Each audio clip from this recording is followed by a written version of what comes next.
Hola a todos de nuevo, bienvenidos a Terror Desconocido. Hoy voy a comentaros la película Ahora empiezan los gritos, película producida por la productora Micus, la productora británica que durante los años 70 le hizo la competencia a la Hammer. La Hammer, que fue la gran productora insigne del cine de terror británico y tuvo su época dorada durante los años 60, pero ya en los años 70 pues tuvo su declive. Y eso fue porque no llegó a adaptarse a los tiempos modernos. Tenía mucha competencia, ese nuevo cine de terror moderno estadounidense. Dentro de Europa pues tenía los giallos en Italia, el fantaterror en España y dentro del Reino Unido pues competencias de otras productoras como la Tygon y sobre todo la Micus, que llegó a tener más éxitos que la propia Hammer. Estamos hablando de una película que no es de antologías, y digo que no es de antologías porque la Micus se especializó en ese cine de terror de antologías, cine de terror de historias cortas. Y esta es una película muy interesante porque digamos que se aleja bastante de ese cine de terror de la Micus. Es decir, la Micus eran películas que no eran excesivamente violentas, el componente erótico tampoco era muy pronunciado. La Hammer, por ejemplo, sí, que eran películas que tenían más violencia, más sangre, más erotismo, pero la Micus no. Esta película, sin embargo, sí, es una película que tiene más violencia, más sangre y más erotismo, pero de una manera diferente a lo que lo hacía la Hammer. Y se acercándose más a ese cine de terror moderno estadounidense que empezó con La Noche de los Muertos Vivientes y luego pues ya pusieron su granito de arena, La Última Casa a la Izquierda, La Matanza de Texas y posteriormente Las Colinas Tienen Ojos o La Noche de Halloween.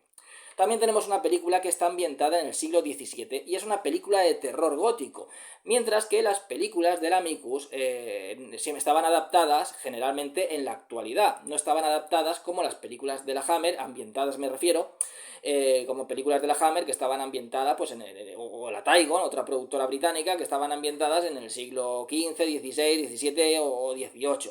Y la Hammer, por ejemplo, llevándolo al terror gótico, ese cine de terror con castillos, con cementerios, etcétera, mientras que la Tygon pues lo llevaba más al folk horror o al cine de terror satánico. La Miku se alejaba de eso. Sin embargo, estamos ante una película de terror gótico, que tenemos cementerios cubiertos de niebla, tenemos una gran mansión llena de pasillos estrechos, de cuadros, de armaduras, una gran ambientación gótica. Entonces tenemos una película que por un lado se acerca a la Hammer, pero por otro lado tiene una violencia y un planteamiento más propio de ese cine de terror moderno. Es decir, hizo lo que la Hammer no pudo hacer. Es decir, aunar lo clásico, no soltar lo clásico, pero adentrándose ya en ese cine de terror moderno de los años 70.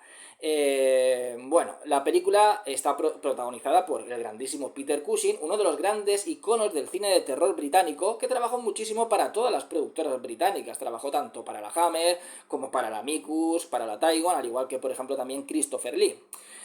También aparecen Patrick Magee y aparece Herbert Loom. La película está dirigida por Roy Ward Baker, un director especializado en cine de terror que trabajó también para estas productoras, sobre todo trabajó mucho para la Micus. La película está excelentemente filmada y Roy Ward Baker toma elementos de dirección de Terence Fisher, que fue el gran maestro del cine de terror gótico británico, es decir, elementos clásicos. La cámara se mueve por todas las estancias de la mansión, siguiendo a los personajes, recorriéndolo con travelling suaves incluso por detrás de objetos que hay en la mansión. Hay muchos planos en picado, en contrapicado, hay incluso hasta un travelling en picado. Y luego también ese estrechamiento del plano que hace que causa en el espectador esa sensación de claustrofobia, esa sensación como de trampa que utilizaba mucho Terence Fisher. Y todo el tema de estos movimientos de cámara siguiendo a los personajes, muchas veces siguiendo de cerca a los personajes, sobre todo también en pasillos estrechos, que la película, lo que es la mansión, utiliza muchos pasillos muy estrechos, y esto tiene un motivo, es el de conseguir que desubicar al espectador, que nunca sepa dónde está. La cámara, al estar en constante movimiento por toda la mansión, por todas las estancias, siguiendo a los personajes muchas veces muy de cerca de ellos, hace que nunca sepamos ubicar bien cada estancia de la habitación, lo que lo vuelva todo como un laberinto, causa más desasosiego en el espectador y también hace que parezca el lugar más grande de lo que realmente es, porque estas películas seguramente se rodaría en estudio, lo que son en sets, con decorados, igual que hacían las películas de la Hammer. Sin embargo, Terence Fisher, por ejemplo, cuando rodaba en el supuesto interior de un castillo o interior de una mansión, que eran todo decorados, pues al utilizar esos movimientos de cámara y ese lugar tan laberinto y que te desubica tanto, pues parece el lugar también más grande de lo que realmente es. Por lo tanto, está dirigida de una manera magnífica, como digo, muy deudora de ese terror británico de Terence Fisher. Luego, el argumento de la película. Bueno, la película trata sobre un matrimonio que están recién casados y se van a vivir a la mansión de él. Él proviene de una familia aristocrática y bueno, pues a partir de que entren en la mansión, pues empiezan a suceder cosas extrañas. Ella empieza a tener como alucinaciones. Y esto hace que el espectador muchas veces se pregunte qué es lo que le sucede realmente. ¿Hay algo en esa mansión, algún tipo de fantasma o de espectro, o realmente está todo en la cabeza de ella? Realmente tenemos ese elemento psicológico, que estamos en duda si lo que ocurre es real o lo que ocurre está todo en la mente de la protagonista. También al principio, como no tenemos información y suceden un montón de escenas terroríficas, pues también hace que el espectador se sienta como en una pesadilla, porque la información la va obteniendo después, poco a poco. Obtenemos la información a la medida que la obtiene la protagonista. Por lo tanto, tanto espectador como protagonista nunca sabe si realmente, igual que ella duda, el espectador también estará en la cabeza de ella, realmente estará sucediendo algo. Sí que es verdad que los demás personajes, su marido y demás sirvientes de la mansión, parece que ocultan un secreto que ocurrió allí años atrás. Entonces poco a poco vamos averiguando lo que sucede. Pero al suceder todas esas escenas terroríficas, porque tiene escenas de terror muy muy bien realizadas y tiene bastantes sustos la película, no abusa de ellos. Ojo, lo que es el tema de asustar al espectador, lo que denominan el jump scare, no es algo malo como muchos critican, en realidad es un ingrediente más, pero hay que saber utilizarlo. Si ya abusas de ese ingrediente es como si abusas de la sal. Al final te sale mal el guiso, pues lo mismo. Tienes que saber utilizarlo de una manera comedida para que no se desgaste, para que siga funcionando cuando lo utilices. Tienes que currártelo bien cuando lo hagas y luego también no sostener tu película a base simplemente de sustos. Es decir, que luego el espectador termine pensando que ha visto una buena película de terror simplemente porque le has asustado. No, tienes que causar terror mediante escenas que mantengan tenso al espectador, que le causen terror lo que está viendo, cosa que la película consigue, y aparte, de vez en cuando, pues metes un susto bien realizado y bien estructurado. Y la película lo hace muy bien. Lo primero que tenemos cuando entra ella a esa mansión, él empieza a enseñarle los cuadros de sus antepasados, que esto es algo muy típico de la aristocracia. El cuadro de mi tatarabuelo, de mi abuelo, de mi padre y tal. Entonces ella se queda mirando el cuadro de su abuelo, que está protagonizado por Herbert Lom. Y se queda como hipnotizada mirando ese cuadro. El enfoque que hacen del cuadro, el plano que hacen del cuadro de Herbert Lom parece que le esté mirando a ella de verdad. Esto lo utilizan mucho en películas de terror gótico, cuando enfocan un cuadro y enfocan tanto lo que es la parte de los ojos que parece que la tenga como iluminada, que parece que el cuadro esté vivo y esté mirando a la protagonista. Y de repente aparece el primer susto de la nada del cuadro, rompiendo el cuadro aparece una mano ensangrentada. Claro, en realidad es algo que ella ha visto. De buenas a primeras, nosotros sin saber nada, ella ha visto algo que no sabe si está en su cabeza o realmente está sucediendo. Pero justamente en la misma noche de bodas es cuando ella está empezando a perder la cabeza porque está teniendo esas visiones. A todo eso vemos una mano cortada que va moviéndose por toda la casa. Y luego ella, estando en la habitación, ve por la ventana a un tipo manco, con un muñón que le falta la mano, esa mano que va andando por la mansión, y le faltan los ojos, con un aspecto realmente aterrador mirándola de detrás de la ventana. ¿Quién será este tipo? ¿Por qué no le han arrancado los ojos, le han cortado la mano? Es un espectro, pero ¿por qué se le aparece a ella?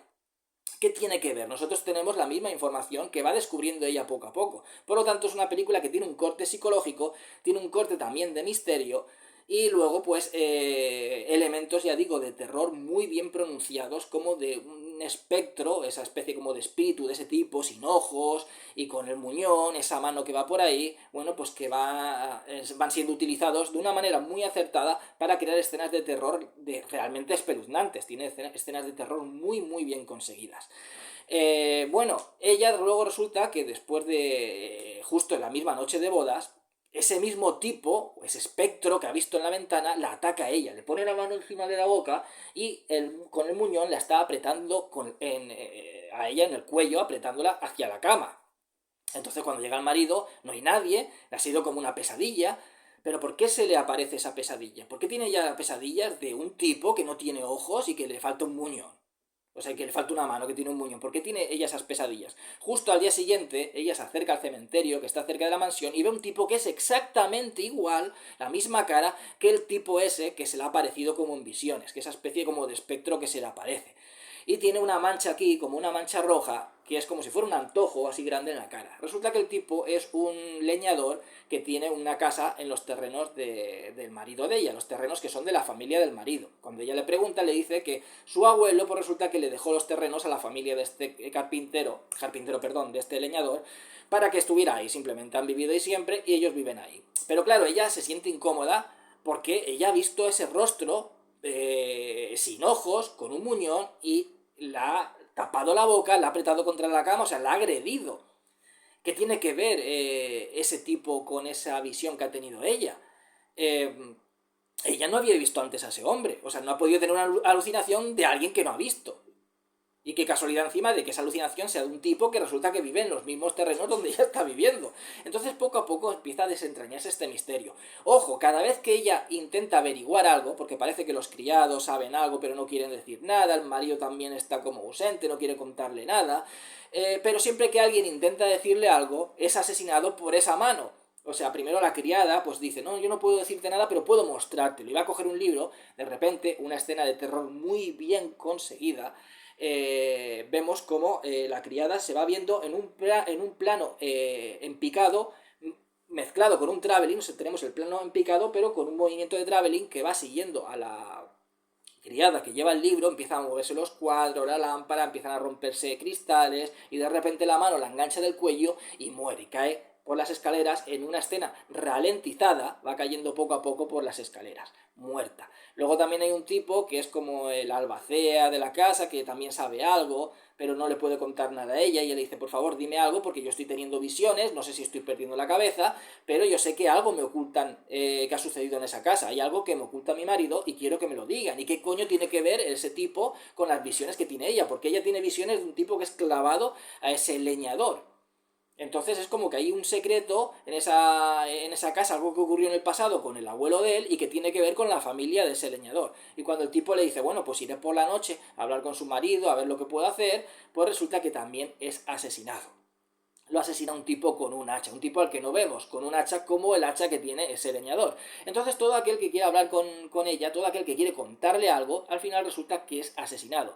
Patrick McGee es el médico de ella, porque ella queda embarazada después de la noche de bodas, entonces bueno, pues es el médico que la está tratando, también cuando parece que quiere decirle algo, también es asesinado por esa mano. Todos están muriendo por esa mano vengadora que pertenece a ese espíritu sin ojos y con ese muñón que se le aparece cada 2 por 3 a ella como para atormentarla, y ella cada vez está perdiendo más y más la cabeza. A partir de aquí no puedo hablar sin meter spoilers, o sea que a partir de aquí voy a meter spoilers.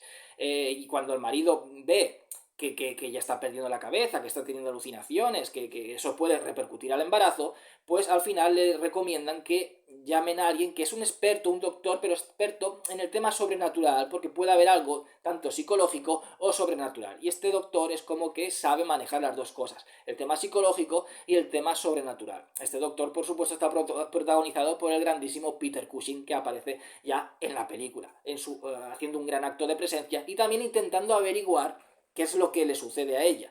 Vemos que ella está muchas veces como que camina sonámbula por la noche. Él la pilla observando, leyendo unos libros que tratan sobre demonología, pero sobre violaciones demoníacas, sobre cómo un demonio puede violarte, porque ella está leyendo libros sobre demonios que pueden violar a mujeres humanas. Entonces todo es muy interesante, es como si estuviéramos averiguando un misterio sobrenatural que hay detrás de esa casa. De nuevo, la película está genialmente rodada. Hay otra escena que ella sale corriendo, la protagonista, subiendo por la casa. De nuevo, un plano en picado, pero con un movimiento de cámara, como un traveling, que va siguiendo a la protagonista desde la parte de arriba, como un plano en picado, como si la casa, la mansión, estuviera observándole. Y cuando sube arriba, corriendo por un pasillo estrecho, la película utiliza mucho los pasillos estrechos. De nuevo, la desubicación, vemos a ella en la parte de abajo, sube para arriba, pero de repente, al seguir la cámara esos movimientos tan suaves que van recorriendo, como digo, toda la mansión y luego meterse en ese tramo estrecho,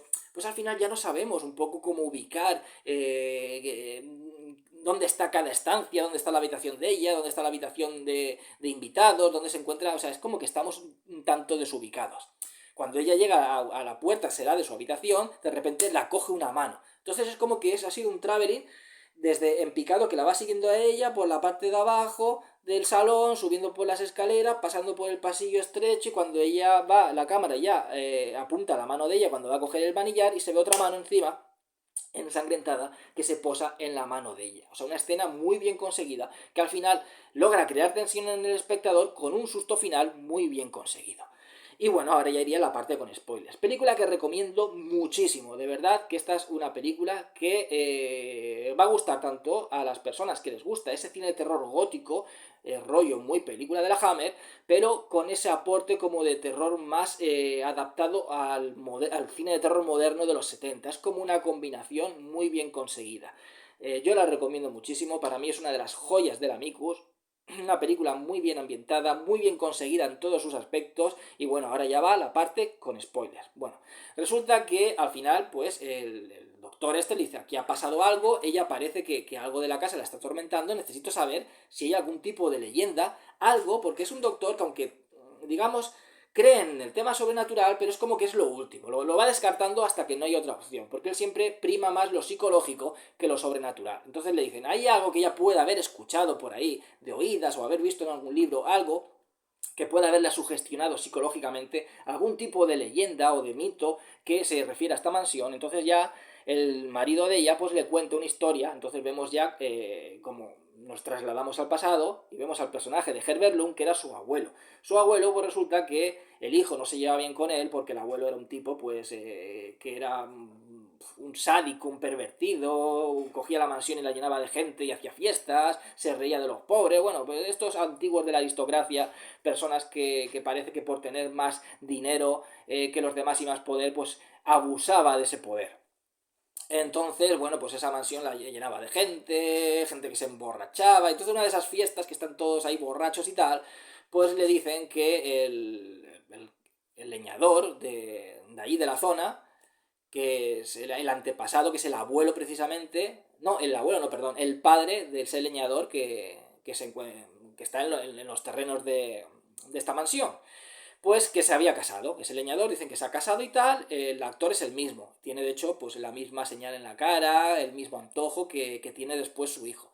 Entonces el tipo no se le ocurre otra cosa que decir, pues se ha casado este leñador, pues voy a ir la noche de bodas a acostarme con su mujer antes que él. Que eso es lo que hacían antiguamente, como se ve en la película de Braveheart, es lo que hacían antiguamente los nobles. O sea, se acostaban con las mujeres recién casadas en la noche de bodas antes que el marido, con las plebeyas, con la gente del pueblo. Entonces llega allí y el tipo le dice que no, por supuesto, joder, es mi mujer. Y aparte que era una ley que ya sabía, ya no existía esa ley. Entonces le dice que no, dice, ¿cómo te atreves? Que tú que eres un sirviente, yo que soy tu amo, estos terrenos son míos, yo hago lo que me da la gana, las leyes igual que se derogan, pues vuelven otra vez a surgir. Y esta es una ley que voy a volver a imponer. El caso es que al final al chico lo cogen entre todos y el tipo viola a la mujer. De ahí a que diga yo que esta película tiene un elemento más moderno, en cuanto se acerca más a ese cine de terror moderno estadounidense, porque ya vemos una violencia más real, más explícita, dentro ya de que la película nos cuenta un tema sobrenatural. Es una violación, la ha violado delante del marido. Es una escena muy fuerte y muy potente. Luego el tipo, como resulta que intenta, cuando lo sueltan, atacar al violador de su mujer con un hacha, pues lo cogen y le cortan la mano. De ahí a que ella vea ese espíritu sin la mano. Entonces le corta la mano y cuando se va a ir le dice, le echa como una maldición. Esto de las maldiciones ya lo hemos visto pues desde la época en que Mario Bava hizo la maravillosísima obra maestra que fue La Máscara del Demonio. Entonces hemos visto eso de brujas, echar maldiciones, a vuestros descendientes sufrirán la maldición, tal. También lo hemos visto en El Palacio de los Espíritus de Roger Corman. Bueno, pues aquí le dice que la próxima mujer virgen que entre en la familia de este hombre será violada y le echa esa maldición. El caso es que luego, para callar bocas, pues al final el abuelo le deja los terrenos ahí. Por eso ese leñador vive ahí, porque el abuelo, pues como viola a la mujer de su padre, el abuelo de este hombre, Herbert Lund, pues le dio los terrenos a la familia del leñador para que pudieran vivir ahí siempre sin tener que pagar nada. El caso es que, bueno, pues la mujer de él quedó embarazada, perdió al niño, no sabemos si quedó embarazada de la violación o luego del marido, pero al tiempo tuvo otro hijo que es este leñador, que tiene la misma cara que su padre, el mismo antojo que su padre, o sea, es la viva señal de su padre. ¿Qué pasa? Que la primera mujer virgen que ha entrado en esta familia es la mujer actual, la que tiene este chico, es el nieto de este hombre, de Herbert Loom. Entonces, claro, ya la maldición se va a cumplir. Es la primera mujer virgen que va a ser violada. Va a ser violada por el espíritu de ese leñador. Por eso, el espíritu de ese leñador, que va sin muñón, los ojos no sabemos por qué ha perdido los ojos, pero bueno, va con ese muñón. La noche de bodas, la escena en la que se ve tapándole la boca y poniendo el muñón ahí contra la cama, la está violando. Entonces ahí recordamos esa escena y decimos, joder, la ha violado. Es la violación de un fantasma a una mujer. Esto es antes de que sucedieran las violaciones en la película del Ente. O sea, ya tenemos un fantasma que está violando a una mujer. Ya la maldición se ha cumplido. La ha dejado embarazada. Es el hijo de ese fantasma. Por eso no quería al principio esa mano, que es la mano de ese hombre muerto. No querían que nadie le contara la historia de lo que había sucedido, la historia de ese leñador, que su mujer había sido violada por el abuelo de la familia, que le habían amputado la mano al hombre, tal, no querían que le contara nada, pero luego no querían que nadie impidiera que ese niño naciera. De hecho, que ese leñador que conoce la historia, el hijo del leñador muerto, de ese espíritu, dice, algún día llegará mi momento, cuando nazca tu hijo, cuando nazca con la misma marca que yo, cuando nazca siendo alguien de mi familia, se conocerá, para vergüenza de vuestra gran familia aristocrática, que vuestra familia ha sufrido una humillación, que se ha emparentado, que ha sido violada por la familia, igual que mi abuelo sufrió humillación, ahora la sufriréis vosotros. Ese descendiente que vas a tener no será de vuestra familia, será de mi sangre, descendiente de mi padre, hermano mío. Será de mi familia que va a deshonrar y a humillar a la tuya con otra violación, la violación del fantasma de mi padre hacia tu mujer virgen. Cuando ella oye la historia, porque ella está ahí escondido, oye la historia, corre a clavarse un cuchillo en la barriga. De nuevo, una escena fuerte, una escena potente, una escena más de acorde a ese cine de terror moderno estadounidense o a lo que hacían los italianos. Coge el cuchillo y entonces se lo va a clavar. La interpretación de esta mujer perdiendo la cabeza ante algo que no sabe si está en su mente o es real, y cuando averigua que es real, en realidad es más horrible incluso que si estuviera en su mente. No quiere tener al niño, no quiere tener a su hijo. También nos retrotrae un poco a la semilla del diablo. Por eso digo que tiene elementos de ese cine de terror más moderno. Intenta clavarse el cuchillo, pero por supuesto la mano va a impedir siempre a cualquier persona que intente acabar con la vida de ese niño. Ese niño tiene que nacer, por lo tanto, cuando clava el cuchillo no se lo clava en la barriga, se lo clava en esa mano fantasmal, que es la mano de ese espíritu, de ese leñador. Bueno, pues al final, después de nacer, cuando ya nace el niño, que por cierto la escena es... Pues hay una escena que es realmente flipante, pero que viene después. Cuando lo ve el marido, ve algo en él, que suponemos que es la señal en la cara, suponemos, no nos equivocamos, pero luego hay algo más, corre hacia la casa del leñador. Y el leñador, por supuesto, se ríe y tal, y entonces este tipo mata al leñador. Le pega 2 tiros en los ojos, lo vemos sin ojos, también igual que el padre. El padre igual a lo mejor al final murió asesinado, se arrancaría los ojos. Algo pasó porque el espíritu, aparte del muñón, no tiene ojos. Pero también es el mismo destino que ha sufrido el hijo. Disparos en los ojos y ha muerto sin los ojos. Entonces va al cementerio, desentierra al cadáver del padre de este chico, al cadáver del leñador, del leñador cuyo espíritu ha violado a su mujer, y entonces empieza a tirar el cadáver. Esa escena también es impresionante con la lluvia, como Peter Cushing intenta detenerlo, pero él no puede, y él profanando una tumba y tirando el cadáver por el suelo, intentando, pues bueno, el odio, pagarlo con alguien, aunque pagarlo ya con un cadáver, que ya no puede hacer nada. O sea, lo hecho está. O sea, ya la maldición se ha cumplido y la vergüenza está instaurada en esa familia. A menos que maten al niño o no lo dejen que al final que nadie lo vea. Pero seguramente ese espíritu impedirá que al niño le pase algo. Entonces la escena al final, la escena que es cierra la película para mí de una manera flipante, o sea, me encanta esa escena final, es cuando la mujer decide ver a su hijo, porque no lo había visto hasta entonces ve al niño y le ve con esa mancha, con ese antojo rojo en la cara, pero de repente ve que le falta una mano, ha nacido con un muñón, encima ha nacido con una deformidad física, que hace reconocer el pecado del abuelo de este hombre, cortándole la mano a ese leñador, y hace reconocer al niño como si fuera hijo del leñador y también mutilado. O sea, alguien de tu familia va a ser en realidad de mi sangre y encima va a estar mutilado igual que me mutilaron a mí. y ya en los gritos que pega ella, la cámara enfocando la cara de ella, bueno, pues es más final de una película de terror italiana, de estas que se le iba la pinza pues, a Umberto Lenzi, a Giuda Amato y tal, o a Lucio Fulci, que de una película de terror inglesa. Por lo tanto, es una película un tanto peculiar. Tiene elementos clásicos, más de acorde al cine de la Hammer que al de la Micus, pero a la vez tiene una violencia que la acerca a un cine de terror más moderno, un cine de terror pues tanto estadounidense sobre todo, o incluso al italiano. Entonces es como una mezcla muy bien conseguida. Para mí es una auténtica joya y una película que recomiendo muchísimo. Ya digo que como pronto es una buena película de terror, eso es lo primero. Pero tanto si os gusta lo clásico, lo gótico, lo vais a tener con un aporte un poco más moderno. En fin, espero que os haya gustado el vídeo. Dentro de poco comentaré otra película, que seáis todos muy felices y hasta siempre.